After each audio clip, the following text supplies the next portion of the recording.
actionfigureresource.com.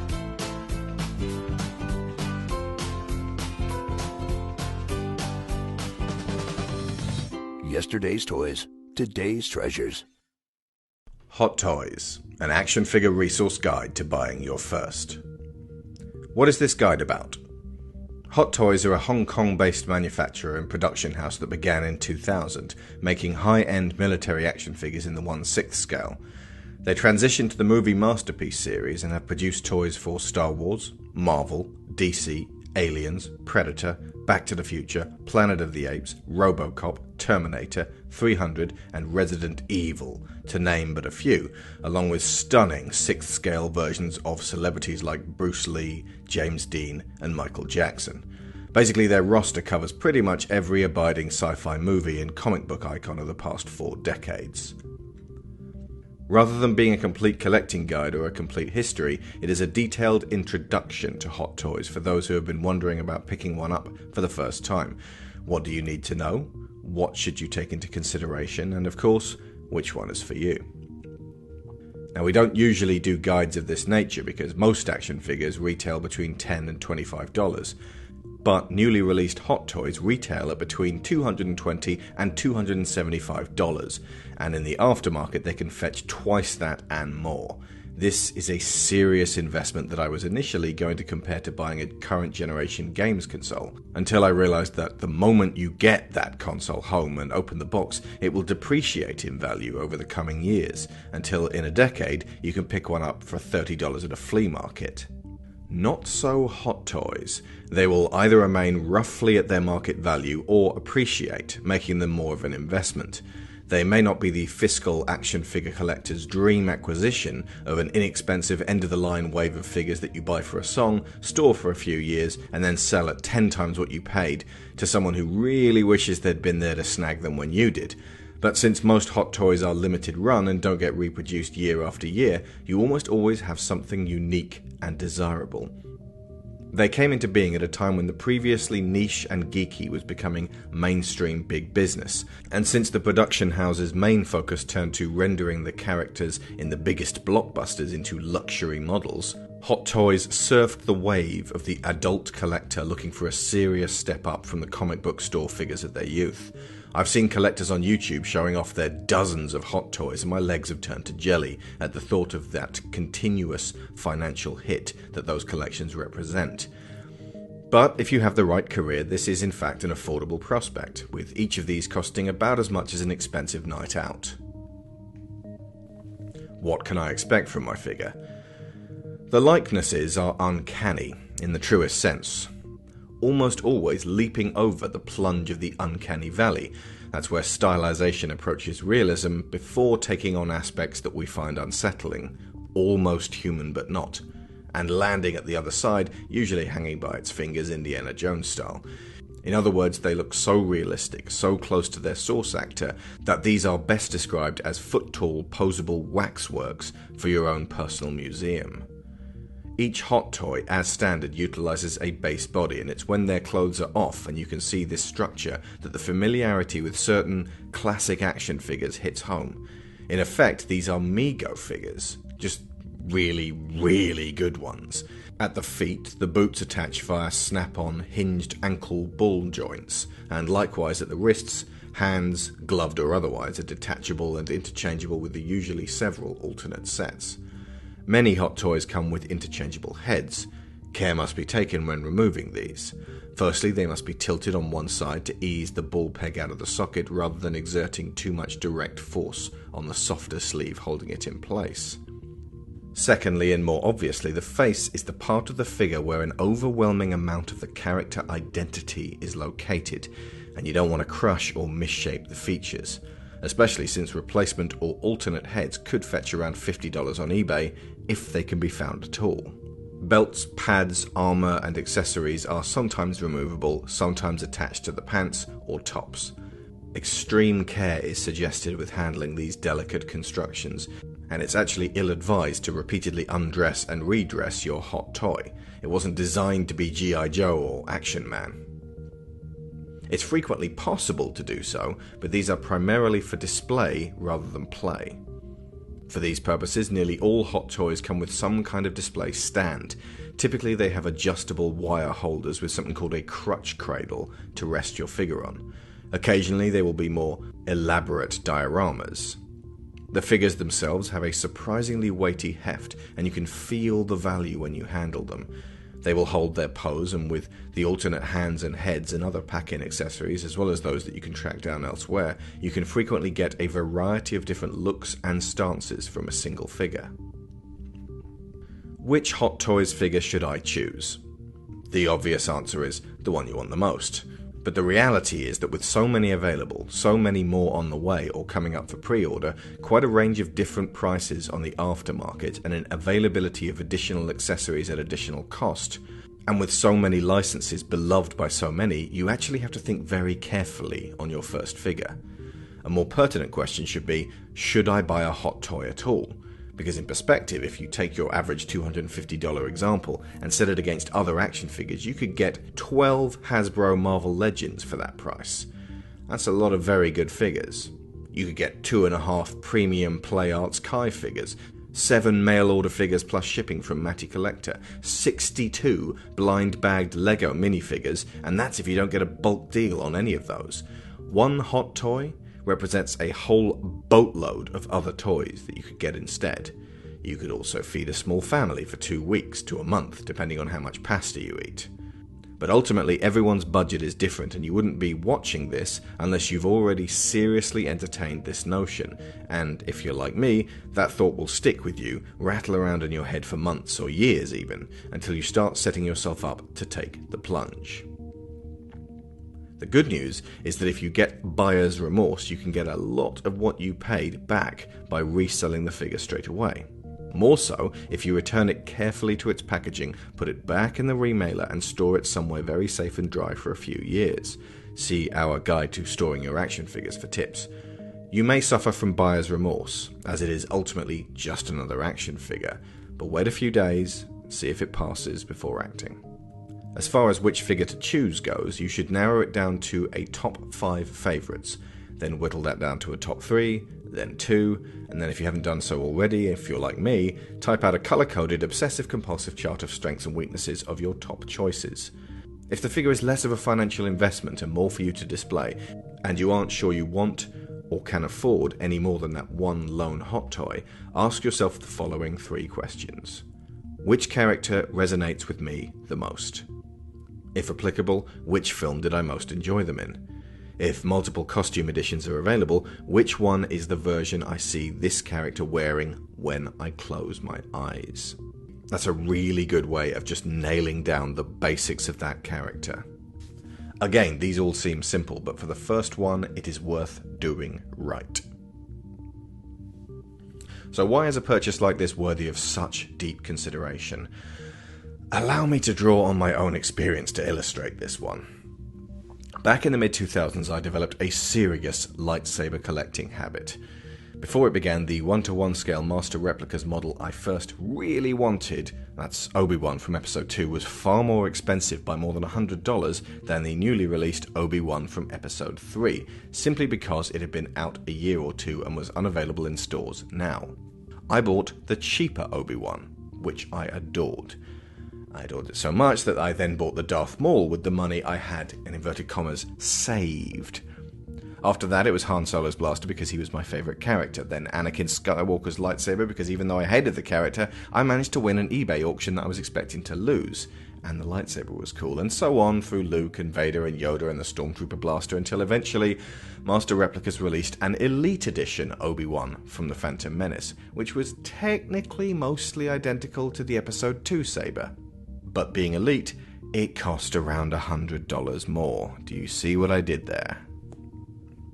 I had spent well over $1,000 not buying the one I wanted until I was finally able to do that. And of course I was then hit with financial troubles, and one by one the sabers all went, especially the Obi-Wan Elite because it was the most valuable.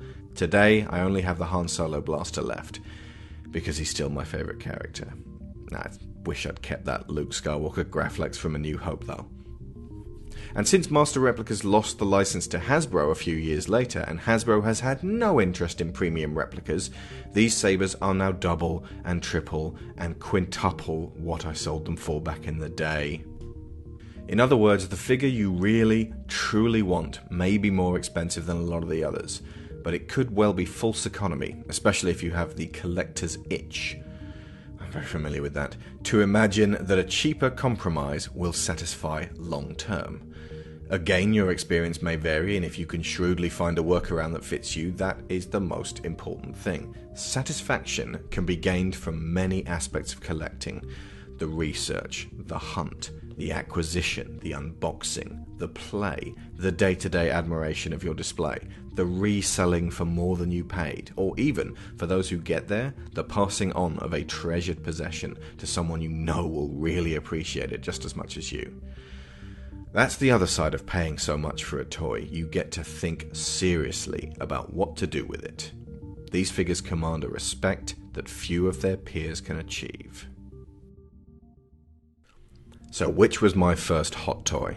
Me being Alex Shaw, writer and reviewer for Action Figure Resource. I am a huge Captain America fan now. Since Chris Evans' turn in the first Avenger in 2011, he has had a big impact on me, and as of The Winter Soldier, he finally eclipsed Iron Man, who as of 2008 eclipsed Batman, who had eclipsed Wolverine before him, who had eclipsed Spider-Man as my abiding favourite superhero. To me, Cap embodies everything Superman should be and more. He was born the little guy, he had a hard life, he never backs down from bullies, and he wants to do what feels like the right thing at all times. He's also flawed and lonely, has trouble relating to regular people, and cares deeply for the few he is close to. He is the introvert's superhero, and yet so many of his costumes over the years have been loud and spangly, suggesting an extrovert. He only ditched the ridiculous bell-bottom pirate boots at the turn of the century. His colours are frequently garish and almost always the red, white and blue of America. He thus ends up looking more like a mascot than a soldier, something explored in his movies repeatedly. Not having an animated show beyond that very basic one in the 60s kept Cap's image in suspended animation. Appropriately, he was never hip or down with the kids, and he always seemed so humourless and unrelatable in the Avengers comics I read in the 90s. He went from being this kind of ageless, lantern-jawed, super serious Rip Van Winkle in the earlier Marvel comics to a violent maniac in Mark Millar's Ultimates, who stood for not much of anything as long as he could pound America's enemies, to being an experienced special agent and underground freedom fighter in the Civil War comics and the Ed Brubaker run, fighting for personal liberties, to finally, with the Marvel Cinematic Universe, being this handsome, wildly charismatic, super athletic and muscular man of my own age, who, it's worth saying, caught my wife's attention too. But the secret appeal of Steve Rogers' big screen incarnation really comes down less to his 75-year heritage and more to performance, and Chris Evans' earnest, quietly tortured, never complaining dedication to duty really scored points with a lot of people, making him an absolute linchpin of the age of the superhero. The MCU is responsible for several of my top 10 movies, so when I looked into getting my first hot toy, Cap and the other Avengers were the figures I continuously perused. After the third Captain America movie, Civil War, I decided if I was going to get one at all, it would be Steve. But then I had to choose which of his many outfits to pursue. There was the World War II fatigues of the first Avenger, as well as the improvised gear he throws on to rescue Bucky, and the ridiculous Star-Spangled Man. After that, there was his turn in Avengers. I'm going to call it Avengers Assemble, as it was renamed in the UK to avoid confusion with the Avengers in general, or the first Avenger. The Avengers Assemble version I always felt looked a little awkward, especially in the cowl, not a million miles away from the skin-tight wetsuit of Kick-Ass. And then there was the Winter Soldier Shield Strike costume, which was a huge step up, making him a commando and being tied to one of the most thrilling action sequences in the MCU to date, the Lemurian Star. This one was available relatively cheaply second-hand, and I genuinely considered it. The problem was the blue shield, a deliberate inversion of his red, white and blue classic. Practically speaking, this was for the purposes of a stealth mission, but symbolically this was Captain America being used as a Black Ops and espionage weapon by S.H.I.E.L.D. Additionally, this figure did not have the alternate unmasked Steve Rogers head, which is a huge bonus and a big part of Chris Evans' character. I rationalised that I would have to buy a red shield and an additional head, which would effectively cancel out the saving of buying this cheaper figure. Though that would still get me a brilliant version of Cap. Also available was a 2-pack with civilian clothes Steve Rogers for around $100 more. However, while it had that extra head, the additional figure would be useless without it, meaning that they weren't really all that interchangeable at all. And the second shield was weather-worn and scratched, which is a great look and ties in with the marketing of Winter Soldier, but isn't actually the red shield that Steve uses throughout most of the film. I would still need to buy that third shield separately. The first Avenger outfit was reissued here as it makes a major appearance in the third act of Winter Soldier. I do like this World War II uniform, certainly more than the Avengers Assemble outfit, but it's not my favourite. Though for the purposes of the movie, it is used to symbolise Steve returning to his virtuous and simple roots in the face of a complex and morally grey modern America, which has succeeded in thoroughly disturbing him. After that came Age of Ultron, and this scored major points with me. For the return to Joss Whedon, the costume department took the redesigned Winter Soldier strike suit that I'd been considering and added panels of white and brighter red to it, effectively giving us the same Cap but in an idealized version of his suit. The altruistic colours woven into the modern action outfit, but darkened from his traumatic experiences beyond the brighter, clearer past he came from. And following that was the release of the Civil War Captain America. This drew Steve back to the direction of the Russo brothers, and in delivering a slightly more realistic, gritty look, the colours, especially the reds, were dulled and muted, and some white panels and red flashes were removed entirely, along with the switching back from gauntlets to gloves. For me, it ultimately came down to these last two. I love the Civil War movie so much, possibly more than any of the others right now, but I also love the look from Age of Ultron. It was ultimately a choice between bright, if not light, and dark. Both are aspects of Cap that are fully relatable and represented in the films. My conclusion was that while I prefer the way the Russo brothers handle his character and what happens to him in his solo movies, although it's hard to see Civil War as a solo buffet of super treats as it is, I love the balance of the Age of Ultron outfit the most. The Ultron version, released in 2015, was well over a year old when I made this decision, and the very similarly styled Civil War versions were just being released. I could choose between a £220 pre-order for Civil War, or go hunting for an Ultron online and pay a considerably higher price. They weren't available on any online stores in the UK, but my wife found one priced at £300 on eBay, with an option to make an offer. Why I'm telling you this relates back to the lightsaber collecting I mentioned earlier. I made an offer of £260 delivered, paid £40 over the price of my second choice, and then naturally regretted that on the first day for a short while, effectively in shock that I had spent more on this figure than I had ever spent on any one toy in my life, nearly twice as much in fact. But I was lucky to snag the rarer figure at that price, and I believe I chose correctly for my own purposes in the end. Hot Toys Age of Ultron Captain America. Hot Toys come as standard in brown remailer boxes for protection. The heavy box inside has a gatefold window but obscures Cap safely behind plastic, so boxed is definitely not the optimum way to keep him on your shelf. The box art is colourful with the Avengers logo and Cap on display. You are left in no doubt that what's inside is special. I will confess that I was slightly intimidated with bringing him out of the box. It wasn't very fiddly, but I left him there most of the day while I finished my work and scrupulously washed my hands before touching him to ensure coffee or sausage grease came nowhere near. I'd advise you to do the opening nowhere near children. My 8-year-old wanted to help, but was gravely instructed to stay in her half of the room. Bless her heart, she's always very gentle with action figures anyway, but I didn't want to risk a snapped limb or a scratched shield. This is everything I could want in a Captain America. He has an alternate unmasked head.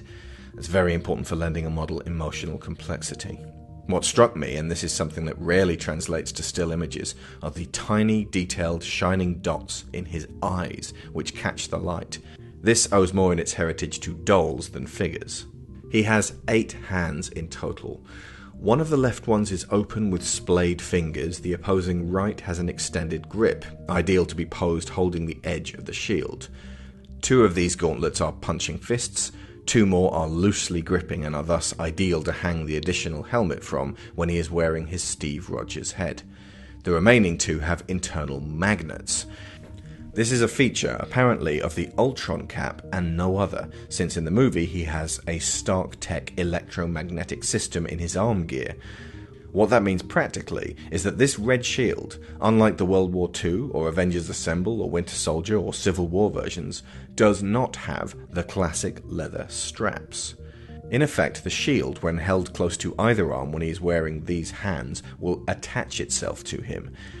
There is technically a fold-down metal handle on either side that can hook onto the fingers of several of these hands, but it's not required, and it's actually steadier and more reliable with the magnetism feature.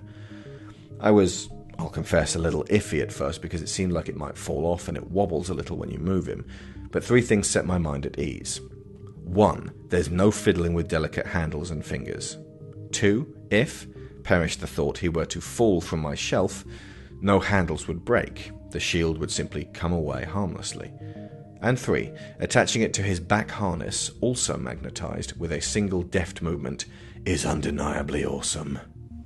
2 additional hinged ball joints are included should 1 or 2 of the already installed wrist joints break when switching hands, which is an intense relief when buying a toy like this. There is also a small, clear paddle tool designed to resituate the clothing around his neck joint when switching heads, which is a welcome and professional addition. The supplied display stand, which displays the Avengers A and a smart Captain America nameplate, has a rough, slightly sandpapery surface that is not massively pleasing to touch, but ultimately is a design factor to ensure traction and stability when standing.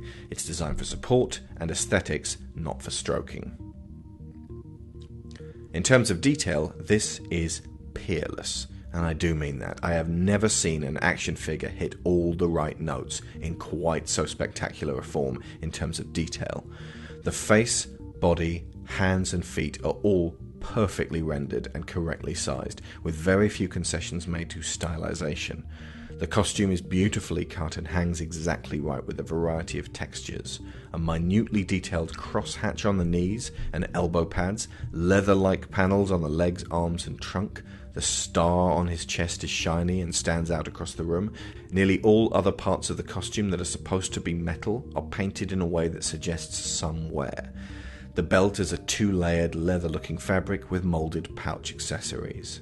The one tiny problem I had was the belt buckle, which came straight off and was only held on loosely with 2 short pegs. It's not a fastening measure, purely decorative. Clearly this is not designed to be removed, but if it were to fall off, if the figure is knocked, my office would not be hoovered until the piece is found. Like the most precious and irreplaceable of contact lenses, it would have to be scoured for, close up. There is no reason this should not be securely fastened onto the figure. I won't take a point off, but I should. You could of course glue it on if yours is the same way, but I am reticent to get glue anywhere near this figure. The shield is a magnificent work of art unto itself. The figure is too, but the shield, which is fast becoming as iconic a movie prop as the One Ring or James Bond's Walther PPK, is wonderfully rendered here, with firmly machined lines, a perfect convex curve, naked vibranium interior, and a matte finish. The costume has red Avengers A's on the shoulder to indicate his affiliation, and eagle-eyed viewers will note that Steve removes these partway through Civil War, having left the team. It's worth noting that a battling variant of the Civil War version exists, which stands atop a gorgeously rendered pile of rubble diorama base and bears scratch marks on the shield from Black Panther. This is definitely one to get for collectors who want the rare and chase versions. Now, as far as posability goes, this is not quite up there with Marvel Legends, but it comes close, and obviously each movement has far more in common with the human body than those do. Notably, because of the costume fabric, the waist doesn't really pivot, the thighs cannot be raised too far, and the shoulder joints cannot be moved with quite the same immediacy and to the same extent. The knees, ankles, elbows and wrists all can though, and the head can be moved any which way you like. At the time of writing, I have owned him for a few weeks. I cannot entertain parting with him. This was not a transitory or testing the waters figure for me. It represents the definitive scale model on-screen Steve Rogers, and a treasured artifact to hold on to. My slight worry is that now I also want an Iron Man, a Black Widow, a Hulk, a Thor, a Star-Lord, and a Winter Soldier, and down the line somewhere a Captain Marvel. Possibly because of the loan requiring cost, possibly because of my extreme satisfaction with just owning one of these, this did not set in as hard as I had feared. But if I ever get a second, that's when the craving will begin. I should remove a mark from the final score because of the extreme price point, and the same fear of breaking the interchangeable hands and head when switching them that I get with the NECA figures, only multiplied by a factor of 10 due to that price. However, with gentle but firm handling, it is possible to find that balance and give these luxury figures the care and handling that they deserve. That thing that separates them from other toys and even other premium action figures of comparable price, the word I've been searching for throughout this analysis to define what makes Hot Toys different, is presence. And a lot of this comes down to the world-class facial sculpting of the Hong Kong studio. Hot Toys, when they stand on your shelf, look less like a figure or a doll and more like a miniature version of the actor they are portraying, dressed in their costume. A certain imported personality is thus afforded them by virtue of the link they share with that actor, and thus Hot Toys, above all others, have a noticeable and very distinct presence. So with that aspect entirely eclipsing the minor technical worries I have, I cannot give this less than 10 out of 10. Perhaps I'm simply massaging my personal anxieties the way people cling to their video game consoles, to the point of deriding the perceived opposition. But looking at this small Steve Rogers, it is hard to see this endeavour as anything less than money well spent.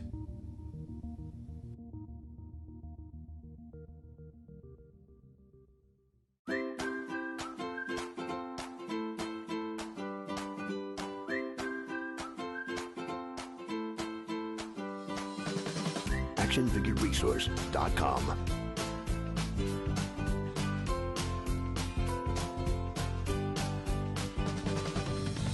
Yesterday's toys, today's treasures.